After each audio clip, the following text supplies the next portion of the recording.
소장님께서는 그간 국내외 유명 정치인들의 정신 분석을 여러 번 시도한 걸로 알고 있습니다. 예. 정신 분석학적 견지에서 보았을 때 현재의 북한 김정일은 어떤 인물입니까? 예, 저는 정신과 의사로서 이 노이로제가 하도 치료가 어렵기 때문에 그 원인을 찾아갔던 바, 그 원인이 가정에 있다는 걸 알고 가정법원에 지금 약 40년간 관계를 하고 있고, 한국의 이혼이 이렇게 늘어나는 이유는 한국의 사회가 병들어가기 때문이라는 걸 알았는데, 결국 사회 병리를 끝까지 추적해 보니까 우리의 분단이 우리의 병의 원인이라는 걸 알게 되었습니다. 그래서 제가 김일성과 김정일이를 연구하게 되었는데, 어릴 때 젖을 먹지 못했습니다. 이 젖을 못 먹은 사람은 세상을 불신하고 세상을 원망하는 성질이 있죠. 그러다 어렸을 때 놀이하다가 자기 동생을 연못에 빠져 죽인 일이 있고, 또 49년에는 자기 어머니가 하복부에 피를 흘리면서 죽은 걸 봤고, 그때부터 김정일은 자기 아버지를 미워하는 그런 마음을 가졌는데, 그 아버지를 미워할 수 없으니까 그걸 참은 것이 우울증으로 된 걸로 봅니다. 그래서 김정일의 주요 증상은 우울증인데, 우울증이 되면 말을 안 하고, 그리고 낮에 다니지 않고 밤에 활동을 하고, 또 술을 마시고, 또 남한에 있는 텔레비를 몰래 보는 관음증이 아닌 게 아니라 발생되고 있고, 또 통 큰 일을 하고 하는 등을 통해서 우울증에서 빠져나오려 하는데, 우울증에 빠져나오는 건 고마우나 너무 또 빠져나와서 조증이 됩니다. 극도로 기분이 좋을 적에는 6.15 선언 후에 한 것처럼 여러 남조선 언론 사장단 이렇게 했다든가, 너무 기분이 좋아서 3시간 반을 얘기하는 동안에 3시간 15분을 자기가 혼자 얘기하고 마는 이런 일이 있는 일종의 조울증 증상을 나타낸다고 저는 봅니다. 그 가정부분의 조사관으로 오래 근무하셨고 부부 사랑하기라는 책도 쓰셨는데, 최근 우리 사회는 유행병처럼 이혼율이 늘어나고 가정이 붕괴되거나 마구 해체되어 가는데, 이런 문제를 다시 한번 종합적으로 진단해 주십시오. 제가 66년에 대법원장님의 명을 받고 정신분석 조사관으로 처음에 2년간 근무했다가 69년부터 지금까지 조정위원으로 있습니다만은, 처음에는 솔직히 말해서 사건이 없어가지고 모두가 팔이 날리다가 또 집으로 오고 그랬어요. 그랬던 것이 10년 전부터 민주화 정부가 들어오면서 이혼율이 급상승을 하게 되었습니다. 그때부터 부인한테 얻어맞고 오는 남자들이 생기게 되고, 또 심지어는 여자들이 남성을 의심하는 의부증이 또 늘어나더니, 또 밥을 안 해주고 문을 안 열어준다고 하는 사람들이 늘어나게 됐고, 5년 전부터는 급격하게 또 늘어나서 현재 이혼율이 세계에서 3번째 가는 이혼 국가가 되고 말았습니다. 요즘 가정부에서 보면은 그야말로 줄을 서 있습니다.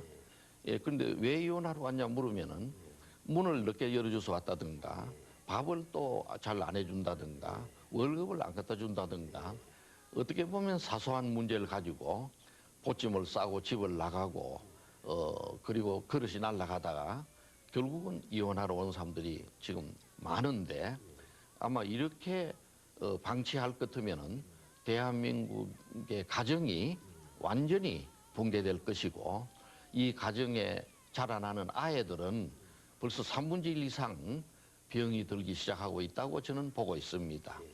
이런 의미에서 우리가 무엇보다도 중시할 것은 경제 발전도 하고 남북 관계도 해야 됩니다만은, 한국의 가정 붕괴가 매우 중요한 문제라는 것을 이 자리를 빌어서 말씀드리고자 합니다.